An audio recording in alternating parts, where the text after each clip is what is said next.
Good morning. Good morning. Good morning. Good morning. Good. I didn't think anybody could sleep through that. Can anybody guess what our theme might be this morning?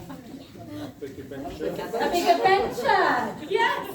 And this morning we're going to have a big adventure as we explore what Holiday Club have been doing this week. Tracy? Yes, dear. He goes there. Yeah, you can sit down there as well if you want. He goes there. I'll sit down there later, is that all right?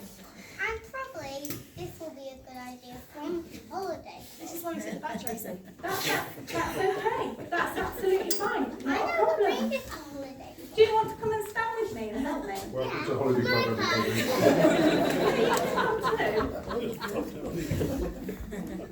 I don't think there's any new people here today, so I won't go through where the toilets is, but if the fire alarm goes, straight out the exits.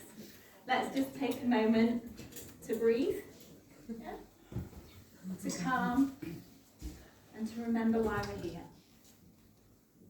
And we're here to connect with the living God and with one another. Can you two hold this steady for me?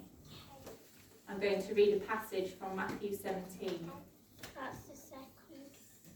So 6 days later, Jesus took Peter and the two brothers, James and John, and led them up a high mountain to be alone.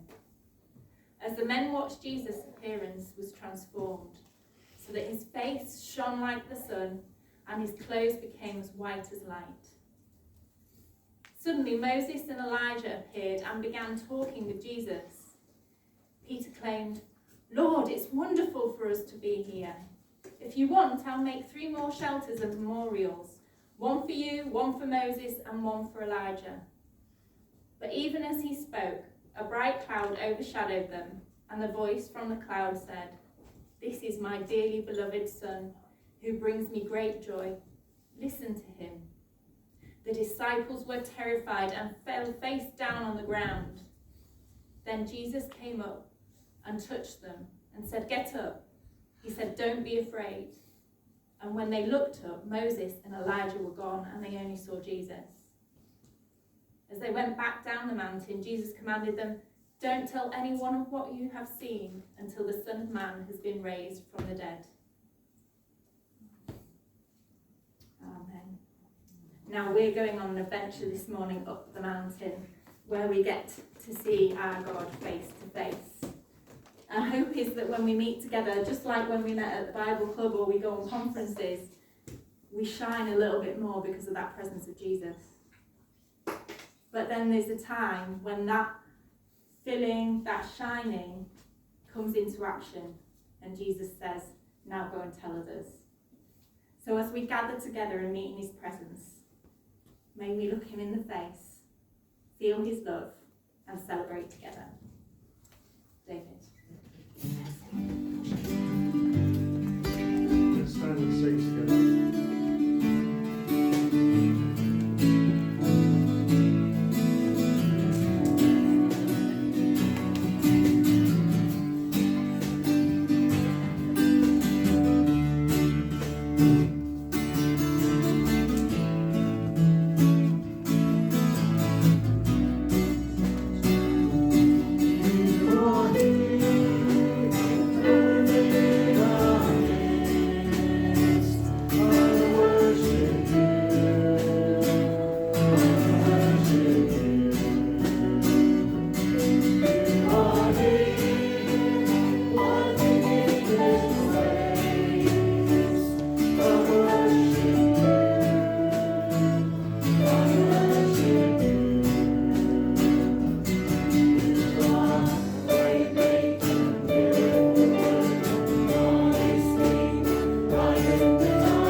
service, which I will probably term Welcome to the Madness.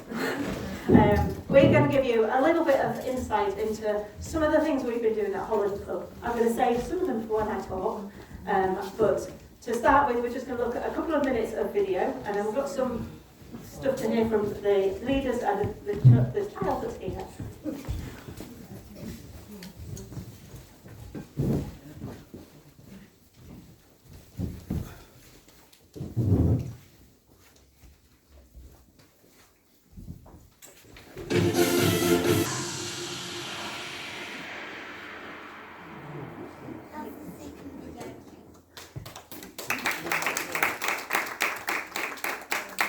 We ran for 3 days this year, and they were packed.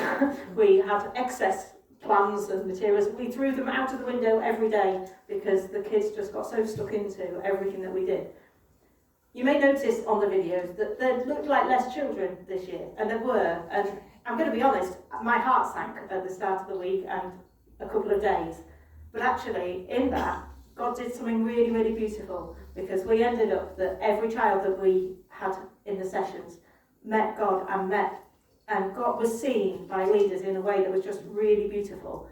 One of my personal highlights of the week was on Thursday. You saw dens on the video around the room. The room was filled with dens and tents, and the kids sat under the light of Brenda as starlight.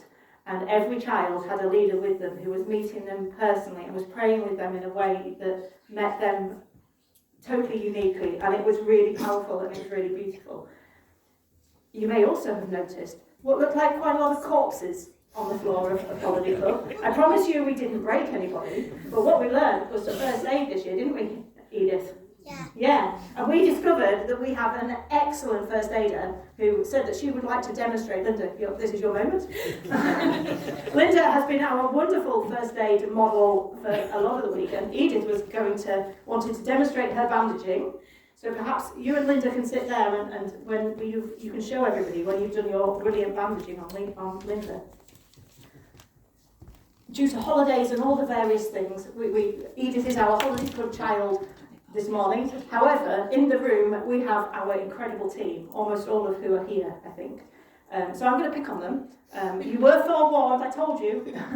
And I would love to hear from them some of their highlights of this week. You knew it was coming, so somebody stick your hand up. Share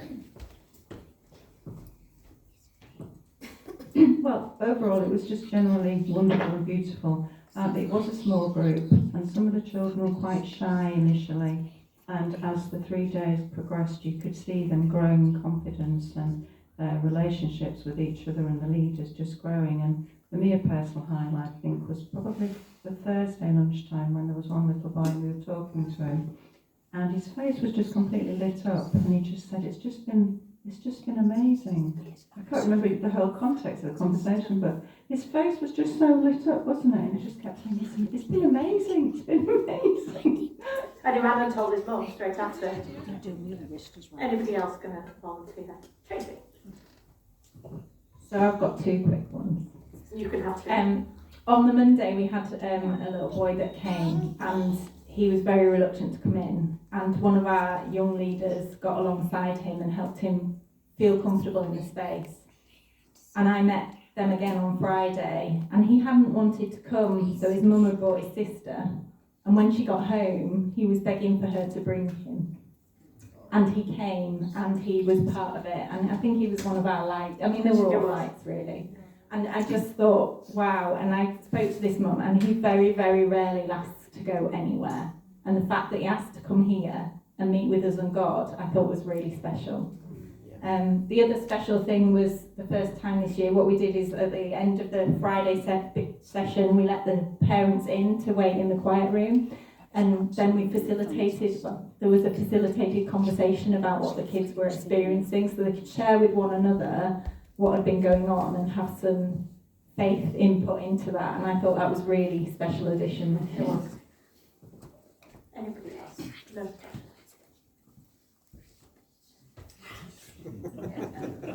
You can say something if you wish, sweetie. What here? Battery for nursery. Thank thank you for nursery. Well, we are very thankful for nursery because it meant that Mummy could come and be at holiday club. Any more for any more? Have you finished? I am probably going to do it. You have what? I'm going to really speak.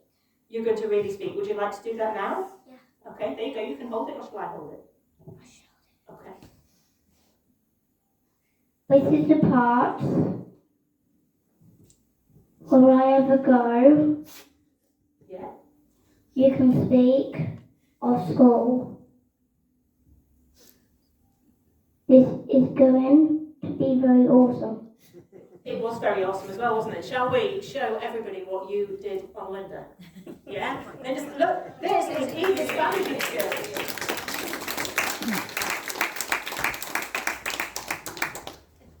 We have discovered this week that it was not only the children. Oh, Linda, did you? Yeah. Your hands were too busy being bandaged to put them up. Can I just say, it's the first time I've been involved with Holiday Club and it was absolutely joyful. I enjoyed every moment of it and seeing the children grow in confidence and teamwork through the week was absolutely lovely and I can't wait to do it again.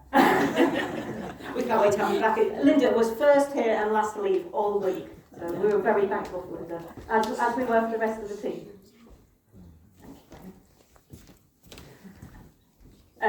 Over to the band for we're going to do a start, and I'm going to need my team again because if you are able to stand, you need to, and we need some energy from you all, and the team are going to as well because it's time for Shine.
Tracy, it's about you.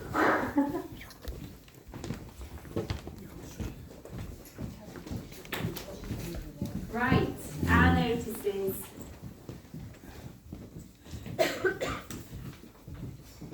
So, Warm Welcome is meeting on Monday. It is bank holiday, but for some people they don't have bank holidays, so we try and do Warm Welcome even when it's bank holiday. So please be praying for that. This Friday we have our toddler church, so it's our first toddler church or toddler praise, and we'll be meeting at the same time as the ordinary toddlers, so if you're praying on Friday morning, please pray for that. And then we're heading towards the beginning of the week of prayer. You might all have seen on your chairs, you've got a little notice there that shows you the different times, different ways we can pray. And we're joining in with the Global 24/7 prayer.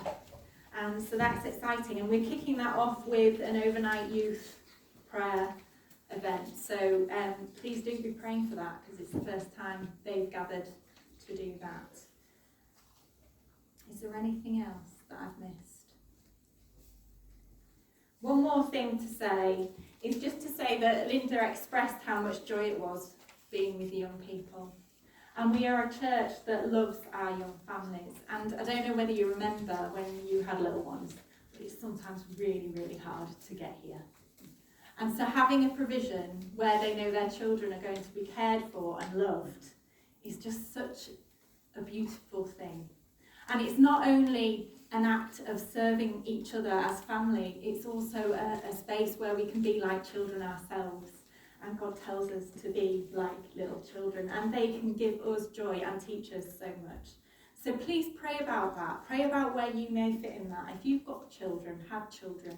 If you've got nieces and nephews, if you've got grandchildren, if there's something that is getting in your way for offering to help with Sunday schools or with the summer service, then please speak to me or Karen, and we can help you work through that. But if we have a heart for children in this church and young families, we are all part of the solution to making sure they feel welcome in this space. Thank you.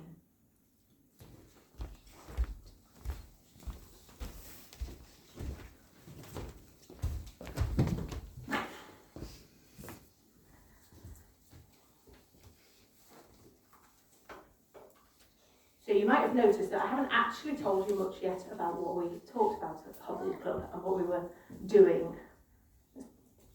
Partly because I'm going to use it, well, it's mainly because I'm going to use it for what I say this morning. We wanted an opportunity to remind the children, and we want to share it with you as well, because we have found what God did this week to be really powerful. And as you may have gathered from the things we've already said, and from the giant picture here, this week we were exploring the mountains. We were talking about going up the mountains and when that happens in the Bible and the really important spiritual significance of that. Who here's climbed a mountain? David. Shout out, which mountains have you climbed?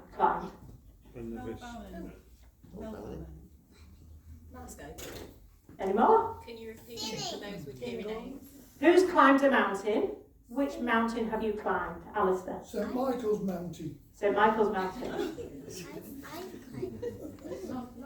Mont Blanc, that's nice.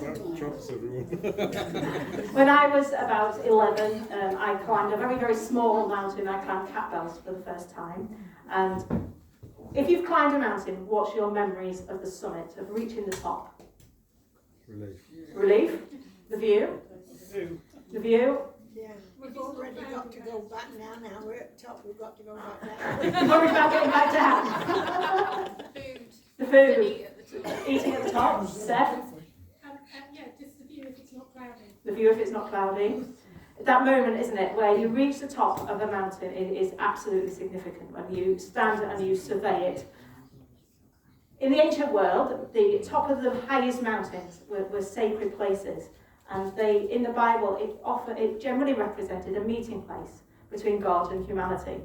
And we've got a lot of stories in the Bible about hilly areas and rocky places, but particularly some really big mountains. The region that we're talking about, there is a path, and it's almost like somebody has carved down the middle of the land. And at the lowest point, it's way below sea level in the Dead Sea. It's below, that's why it is as it is, because it's below sea level. And it goes up to over 9,200 feet, which I don't know what that means in metres, but it's pretty high. We've got mountains like Mount Moriah, Mount Sinai, Mount Zion, Mount Carmel, and all of these were spaces of encounter. They were where God showed his power, his love, and where he revealed his plan. Up there, when you've stood at the top of that mountain, it's you feel close to the sky. It feels dangerous. It feels sort of not my normal space, not where we sort of belong normally. And actually that feeling is really important in the storyline of the Bible. And what mountains mean in the Bible, they are places where the boundaries between heaven and earth almost become thinner, where the gap becomes really, really thin. When I was 16, I went to Kenya and I spent a month in the foothills of Mount Kenya, which is 17,000 feet, and I got up several days to watch the sunrise. Even at 16, I was obsessed with sunrises. I got up with my camera to watch the sunrise over the summit of Mount Kenya, and it was spectacular. I mean, we were talking early, it was sort of 3, 4 in the morning, and it was just something incredible. Mountains are a place where suddenly the land stops feeling like it's ours. There's a change when we're up a mountain, and God's realm starts to overpower our realm on the top of the highest mountains. What we did this week, looking at the mountains, came from a fantastic series from the Bible Project. That was the inspiration. But it is potentially a dangerous rabbit hole because it's so big of a theme, and it's far too much to preach in one sermon or even to cover in 1 week of Kids Holiday Club. But we're going to use what we've explored just to share with you some of our thoughts that we've looked at this week. And to do it, I'm going to use some props. Which, Edith, do you want to help me? Yeah. Do you want to come in and have a look what we've got in here? Yeah. Right. Ladies and gentlemen, if you were going up a mountain, what would you pack? Water. Water. Water. Food. Food. What did you say? Food. Food. Spare clothes. This is a very BBC answer. Waterproof. Waterproof. First aid kit. First aid kit. And apple. An apple. That's very specific. Good choice. Shall we see what we've got in my bag? Yeah. Go on then. You pull out your first item. You line them up on the table. Oh, Hilda guessed right. We've got a first aid kit. Okay. Aggie, do you want to get the next one? We are probably going in a minute. You're going in a minute. Okay. And A torch. I'm probably ready. Can you remember what it's called? You learned about that at Holiday Club. A clock. It looks a bit like a clock. But it's even a sensory thing. It's a sensory thing. And it can actually twist, and it twists where you are, and it goes to the North Pole. It points to the north. Well, there, we got there. Can you remember its name? Yeah. Can I have a bite? You can have go in just 1 second. It's a compass. And you are right. And we had a lot of fun this week exploring where north was and running around. I'm going to take this one out. This is a box of matches. We're not going to let the small child play with matches. Yeah, that's why you should not even play with. Yeah, you should not play with matches, but taking things to keep warm with. What's this? Laura's map. It actually, technically, this one's Julia's map. Because I don't touch Laura's maps, they're very precious. And this one, It's cookies. chocolate biscuits, because we are BBC and there has to be some food in there. But Beverley Baptist Church, that's us, isn't it? And we like food, so everything has to involve food generally, which they all demonstrated. That it was the first answer, wasn't it? Yes. I love your sticker. You're like my froggy sticker.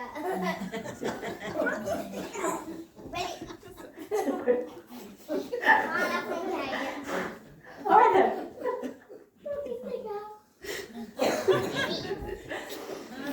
I love you too. Would you like to go in the tent? Yeah. Yeah? No? Yeah? Yeah, probably. You can go in the tent with Katie if you want to.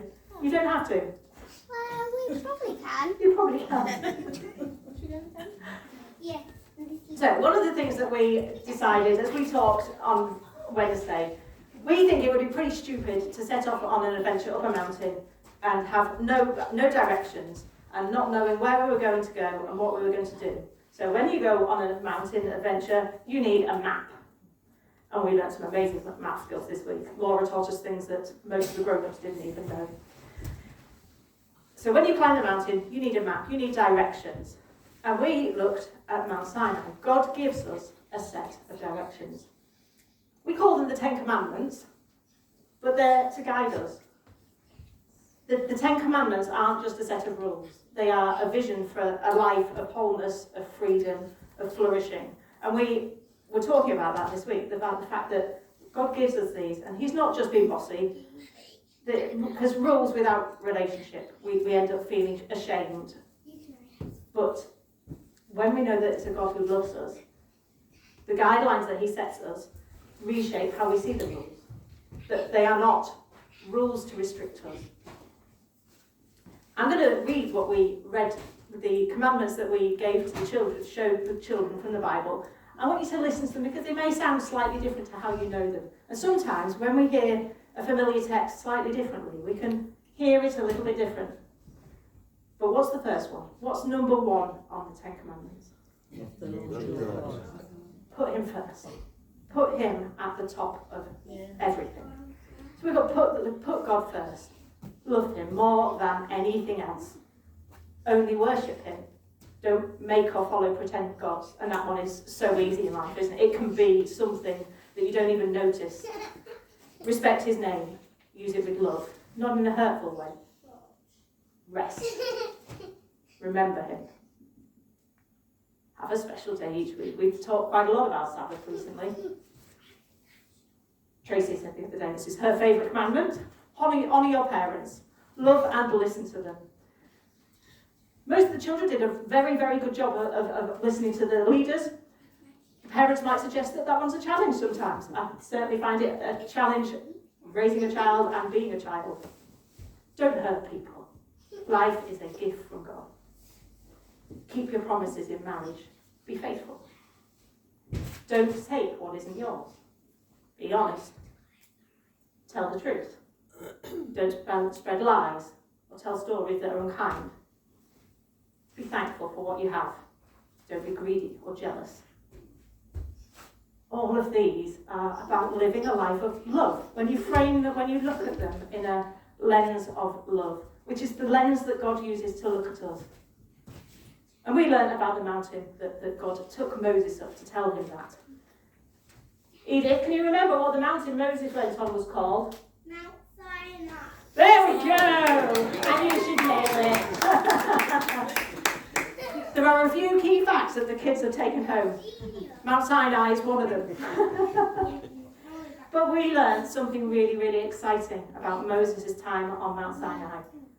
When Moses came down, was he the same? No. What was different? His face was shining. Moses glowed. He literally glowed. And the people were astonished to see Moses. They could tell that he had been in the presence of God. When you get that near to God, it changes you. And we live this side of Jesus, and we get to access God in a whole other way. We get that. It was different for the people of Moses' time. They were really confused and astonished at that. But we get that. We get to live in the presence of God. And that's what God's offering to us. The next day, we were looking at the Sermon on the Mount. So that one today, that's our compass. And again, through the Holy Spirit, Jesus shows us how to live with love. A compass points the way. And Jesus gave us directions. He went up to the mountain and taught us how to love. We didn't go through the whole of the Sermon on the Mount because when you are 4, 5, 6, 7, 8, 9 or 10, or even a grown-up, the Sermon on the Mount in one sitting is unmanageable nearly. I am astonished that people actually sat there and took it all in. But we looked at what we did not teach the children the word Beatitudes, but we looked at the how to live in love.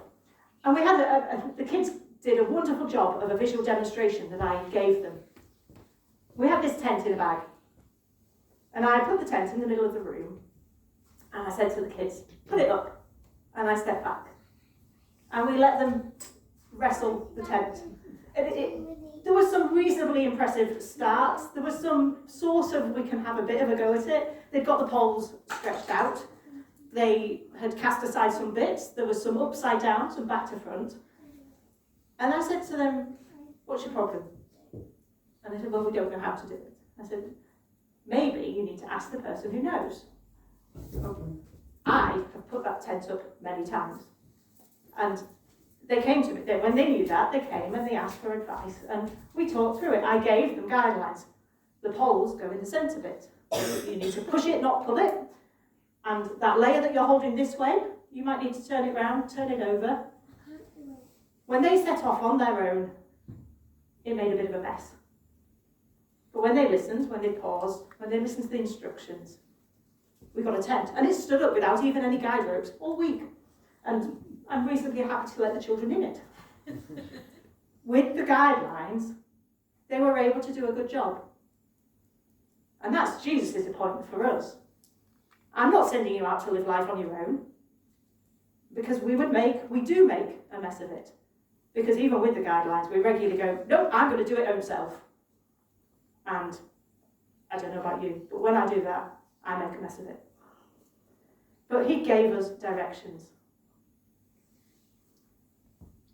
He gave us a new way to live, and all of it is rooted in love. I'm going to read the Beatitudes. And again, it might sound a bit different, but you might hear something a bit different. You are blessed when you know that you need God. You are blessed when you are sad, but you let God comfort you. You are blessed when you are gentle and kind. You are blessed when you really want to do what is right. You are blessed when you show mercy to others. You are blessed when you have a clean, honest heart. You are blessed when you bring peace instead of fighting. You are blessed even and especially if people are mean to you for loving God. And that's from Matthew 5. And then we notice something at the end of the Sermon on the Mount, as it's called. Who knows one of the things that Jesus says about light at the end of the Sermon on the Mount? An instruction that he gives us at the end of the Sermon on the Mount. Let your light shine. Thank you, Tom. Jesus tells us to let our light shine. And we thought, that sounds a little bit like Moses.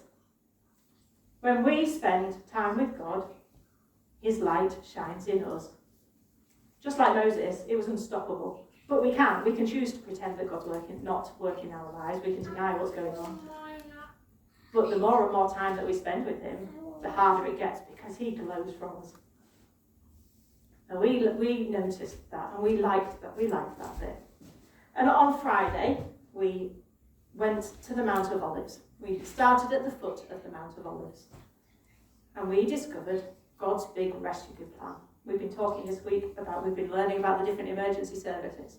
And the standard, the ones that you call on 999, we've got fire, ambulance, police, and you've got mountain rescue. People get stuck up the mountain and they have problems. They need a rescue mission. And we talked about God's big rescue plan. We have Jesus the rescuer, our first aid kit. When we're hurt, we need first aid. We need somebody to fix it. Much like Edith did a fabulous job of bandaging up Linda. And we had the children learning recovery position and slings and lots of things. God had a plan. And in Gethsemane, in that garden at the foot of the Mount of Olives, Jesus chose to take our hurt, our sin, and carry it to the cross. Jesus climbed the Mount of Sacrifice so that we could be brought to the mountain of God. That's a quote from Timothy Keller. And his rescue plan is rooted in prayer. It was rooted in Jesus' willingness to follow God up the mountain. It was won on the cross. And because it was won on the cross, that invitation to the mountain is ours today. But we're not only invited to look back at the mountains of the Bible and beyond, and back then, we're invited to live with him on the mountains now and to keep climbing towards the forever mountain, because God's not done. We've got a tent here. We had one in a bag, and it came out of the bag very easily, didn't it? We had a tent in a bag, and it was super easy to get out, but getting it back in the bag was horrendous. And it was awful. I wrestled with it. I was sweating, and to get it back in the bag. And she looked on her phone for instructions. I've got a video on the phone. I was wrestling it. I was like this. It was upside down. Back for it was a nightmare. And I needed Linda, I needed Tracy, and I needed the video. And we had to do it together. That was the only way that we could get that tent back in the bag, was doing it together. And that's what God asks of us, to live life now on the mountain. He asks us to live as his people. Church is fun.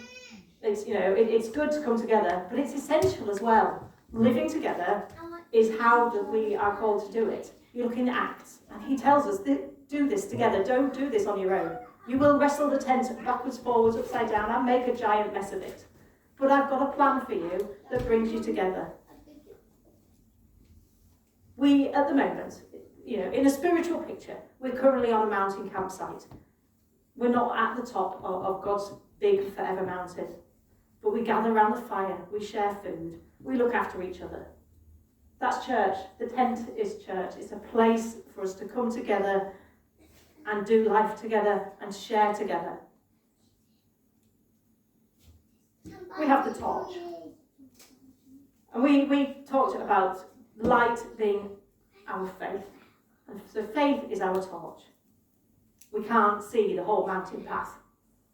Setting off on a mountain and just wandering about it in the darkness or the shadows or whatever is a bit risky and dodgy. But we can see the next step if we've got a light to shine. And we have faith in God. And we can grow our trust in him as we walk with him. And every step that we take, you can get more and more confident in it, because he will show you that he deserves your trust. And even when it's rocky, even when you feel yourself tripping and you're not sure where you're going, you know that you've got something to follow.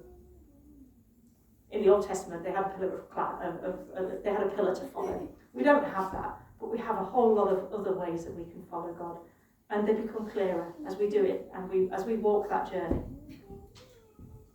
Corinthians tells us we live by faith, not by sight. Even if you can't see the next step, or the steps beyond the next step, God will guide you as to what to do. It means following we've got the words that we've been given in the Bible. We've talked about the commandments, we've talked about the Sermon on the Mount. We learnt this week, when you look at a map, Laura, you get an opportunity to demonstrate your fabulous map skills. But we looked at these maps, and the kids told us that it's really boring. That you look at this and it makes no sense. I can't fold it and talk at the same time. That you look at this and it makes no sense. It's also upside down. But Laura taught us that when you know how to read it, that actually a map is a story and it tells you a picture. My favourite, we had a whole pile of them out, and my favourite was one of the lochs and mountains in Scotland, because you can see the contours of the mountain, you can see the lakes, and it becomes a physical picture almost. And it's like that with the instructions God gives us. When we know how to read them, it suddenly comes to life. And you have to work at that. It doesn't just come naturally. So, we also have matches. We need fire. Life, we need heat. And the children have built our fabulous campfire down here. And Moses was glowing. God in our lives is fire. It feeds our souls and it brings us to life, and it creates heat and warmth, and it spreads. Fire is dangerous, but also it's important. So we need the fire. We talked about the tent. We talked about the fact that it's good, but it's not forever. Because God promised us a future home on his restored mountains. We look in the book of Revelations, and there's no more death, no more crying, no more mourning and pain. There's a light and high beauty forever, beyond the reach of shadow. Those aren't my words, they're Tolkien's. But when we come to Mount Zion, we are in the city of the living God. He's going to wipe every tear. There'll be no more death, no crying, no mourning or pain. The final mountain isn't just higher, it's home. It's not a tent. It's a city where God will be forever with his people. And every step that we take now, every prayer, every act of love, every moment of faith in the dark, it's a step towards that mountain. It's preparing us for the mountain, but also it's welcoming other people to the mountain now. The future is there and it's exciting, and I can't wait to see what God's got. But what we do now, it brings other people to the mountain. It spreads the fire. It spreads the light. That glow that Moses had, the letting the light that Jesus says to us. You're offering other people the opportunity to get to that summit and stand and go, wow, look what's there. That breathtaking view after the struggle. But at the top of this mountain is not just a view. It's seeing God face to face. And we can live a version of that right now. We can choose to be on that mountain with God. We can choose to meet him. And we know the promise of what's to come. So we've got the map. God's word guides us. We've got the compass. His spirit is God directing us. We've got the first aid kit. That's Jesus. God rescuing us. We've got the torch. He gives us faith. He lights our way until we reach the top. From that first mountain to the end forever, Jesus will guide us. We live with him now. We look forward to the mountain where God will make everything new. You've got a little piece of paper on your chair. I'm going to read a reflection from Bear Grylls. And this is for kids, but he's brilliant. We've used this book quite a bit this week, and it's a fantastic. If you've got young ones, or it's a really, really good book about prayer. It's called Soul Fuel for Young Explorers. As you do that, as I read, and then afterwards we're going to show you our memory verse as part of this. But as I read it, I'm offering you the opportunity to draw it yourself. You can make it as anonymous as you want. You can be a stick on there. And during our final song, we're giving you the opportunity to talk to God about where you are on the mountain and where you want to be. And you can come and put yourself on our mountain. The children did this on Friday, and it was really, really powerful for them. And it was powerful for the leaders. But we want to offer you that opportunity. Have a think about where you are at the moment with God and where you want to be. You don't need to put any names. There's some blue tack. You can just blue tack yourself off. So I'm just going to read this from Bear Grylls. Surviving in the mountains is all about managing risk and trusting the right person. As a young mountaineer learning my trade, I encountered some great guides and a few less good ones. I learned so much about the mountains and survival through these experiences. If we head off with an inexperienced guide, we will fast find ourselves in unnecessary danger and we will make little progress. Risk for the sake of risk rather than any purpose. And ultimately, we're more likely than not to end up in a ditch somewhere and probably injured. But when we find a great guide, when we're ready to work hard and commit to trusting that person's decisions even when they feel frightening, we will travel far. There'll be risk, there'll be danger, but we will be in safe hands and heading in a positive direction. Eventually, we reach that mountaintop together, uninjured, and the place will take our breath away. And that's the key with life and with faith. Choose your guide wisely. Christ is the ultimate guide. With him, all the risks are worthwhile. Wisdom and trust conquer dangers and risk. We learned a verse that Bear Grylls carried round with him on many adventures in a small scrap of paper that he tucked away in the top of his pack, and he stood on the summit of Mount Everest at the age of 23 with the words from Psalm 31, verses 3 to 5, So, leaders and children, and young leaders, if you are willing to stand to your feet, and adults, if you are physically able, I'd like you to stand up because this has got a pulse. When you go up a mountain, you don't generally just sort of trudge up. You need a good, strong beat. In fact, Tom, will you get us a pulse on the drums? We need a good pulse. To your feet, if you can.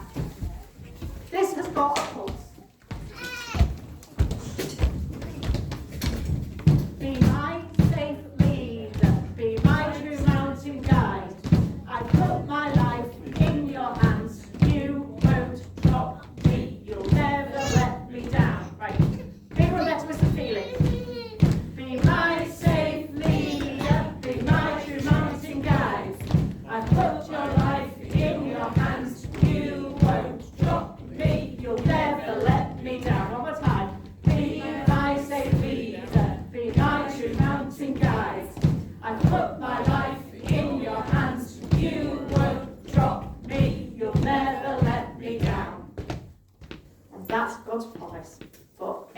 every single one of you in this room.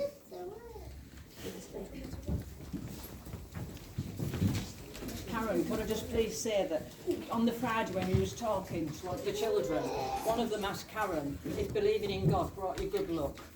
And Karen very gently explained that it wouldn't help you win the lottery, but believing in him would give you a guide, and you'd be happier looking towards God for your problems. And you was really, really kind and gentle about that one. So, and he did really understand your answer, so that was lovely.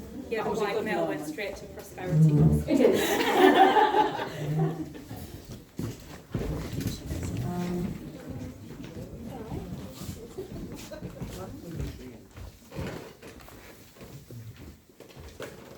Thank you, Carol.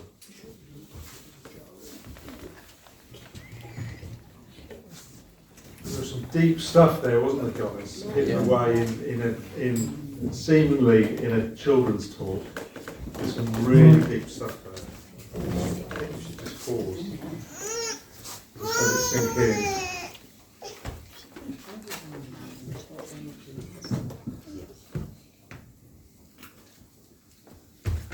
Lord, your message is foolishness to the wise, but it's simple to those of us who are not very wise. Lord, I thank you for some of those deep truths that Karen has slipped into what seems like a children's talk, and yet you've taught us and inspired us and given us some real inspiration and some chewy stuff to chew over in the coming week as we think about some of those concepts that Karen's introduced. Holy Spirit, I pray that you would come and you would just affirm some of those things that you're wanting to say to us, some of those messages that you want us to take on board. Lord, you're a good God and you're a loving God. And we thank you that you love us and you want the best for us. Thank you, Lord. Let's sing together as we finish. This is Amazing Grace.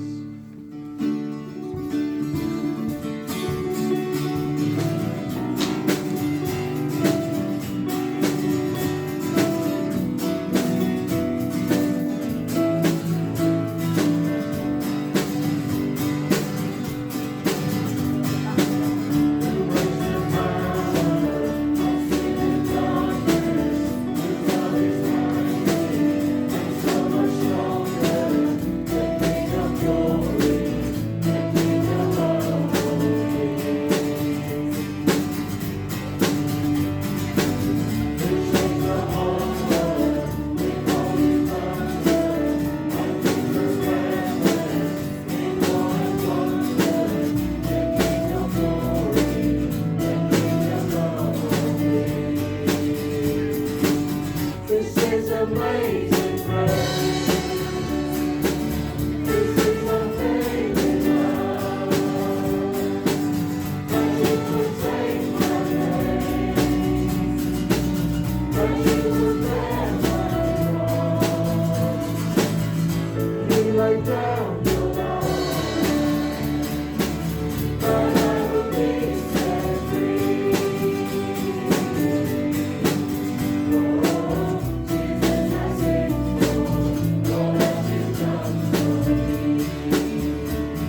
you're on your way back down to the valley to tell other people, whether you feel you're in the valley, whether you feel you're at the top of the mountain, there's no judgment to where you are. You on the mountain.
Jesus, I sing for all that you've done for me.